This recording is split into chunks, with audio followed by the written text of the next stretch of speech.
title race could potentially be over. Liverpool were winning the league by 5 points this point of the season. Arsenal have a chance tonight to go 8 points clear if they were to beat Liverpool. Are we questioning if the title race is over if Arsenal go on and win tonight, JayDee? It's far from over. It's far from over. No titles ever won in January, especially turn of the year. There's still going to be so many twists and turns.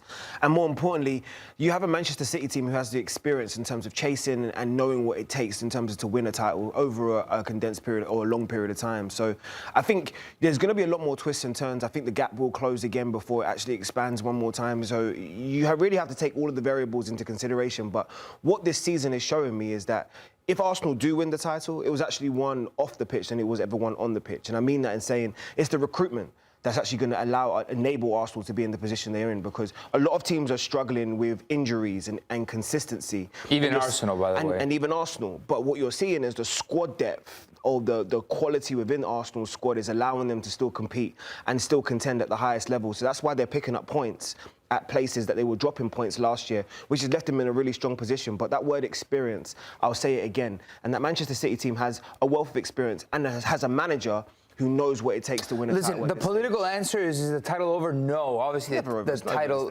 is not over. But is the title over? Is Arsenal going to win the title? If they do take the 8-point lead today, it's not checkmate, but it's check. Yeah, you look back at this point. Or it's close to check. It cannot be check. It's too early. How can you say that when there's been a 13-point gap in January overturned? Yeah, I get it, but I'm looking at the rest of the competition. Back to my whole categorizing everybody in the Premier League. I think it's a year where everybody's offbeat except for Arsenal. If Arsenal were to win the league, surely they'd look back at this point. Manchester City would look back at this point of the league and think, well, we could have lost it then. Yeah, but in the same way you don't win titles in January, you don't necessarily lose them either. They're not in a great run at the moment. They're not taking the chances. It's as simple as that. They're not. Pep said this himself after the game. Also, as well, let's see what they do in the January transfer window. There's no question. Yeah, they have got real defensive issues, but at the same time, they're not scoring the goals that they were previously.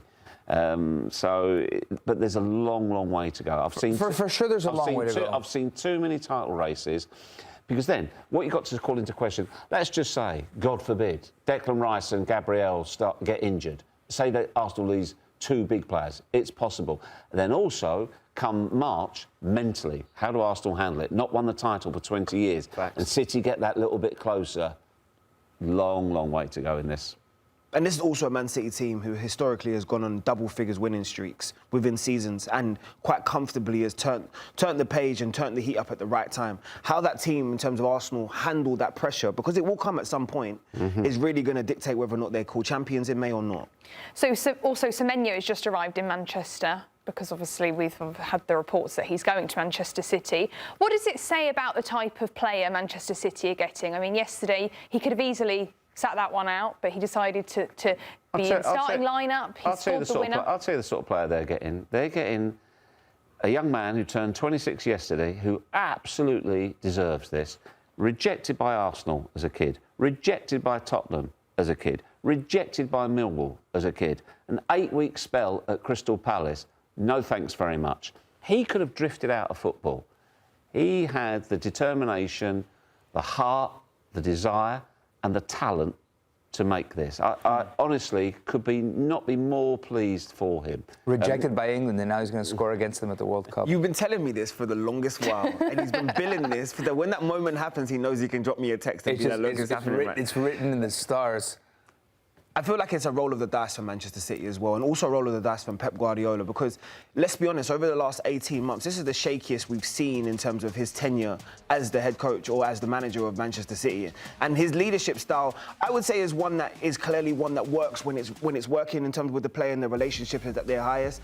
But let's be honest, like, he has a way of pushing players mentally that sometimes players don't necessarily want that. And I start to think about their structure and the things that's happening behind the scenes at Man City. And so you've seen key players in terms of recruitment, so James Smith and Rob Newman, who have moved out of Manchester City's structure and moved on to different clubs respectively, and you've seen the difference in what Pep's had to deal with in terms of the recruitment. So when you look at their attacking options now, Haaland, Mamouche, of course, Doku, Shirky, Foden, Oscar Bob, who hasn't really had an opportunity but is a great talent, and Semenyo, and you compare it to the Centurions, who had Sane, Sterling, Silva, KDB, David Silva, Foden, who was a young player then, Brahim Diaz. There was the quality in what he's having to deal with now in comparison to that Centurion teams and when Pep's team was at their peak.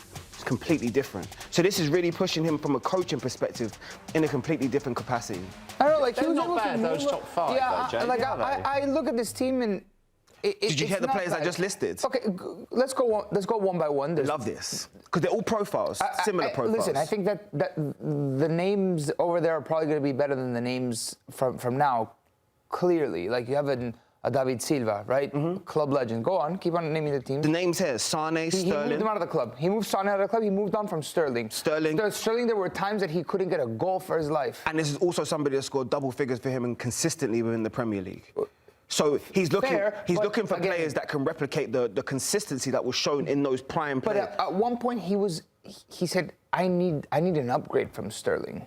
You know, like he moved on. And he's done that with a lot of players now. He did it with Son, he got rid of him in 2 seconds. And that's true. But what you're saying is, when you think about respectively that team, the chemistry they had, the moment they had in terms of building those dynasties, as we would call them, to what he has now, do you think they have the same level of consistency? Because we can turn around and ask our question marks about Raheem Sterling, about Leroy Sané. No, I think they were more consistent but back then. they were producing. They were a shark team back then. We're not even talking about Riyad Mahrez, who's in that same conversation about players that have come and gone in the Manchester City Sky Blue.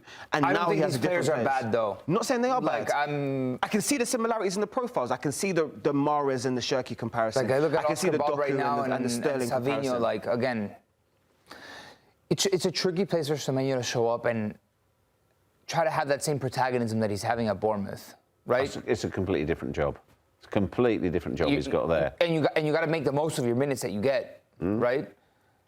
I don't know. It's like, look at Semenyo. Sure, Turkey's on the right-hand side. Where do you think he's going to fit in? Where, you think he's going to sit Doku? He has to. There's got to be rotation. You're not going to sign him. There will be rotation, but for me, A1 right now, or at least the way that I perceive that Pep uses Doku, because I think Doku's a completely different profile to everything that he has. His option one is Doku at the moment. Okay, so if option one is Doku, then who would you say that? So where's Semenyo going to play? Yeah, when Doku doesn't.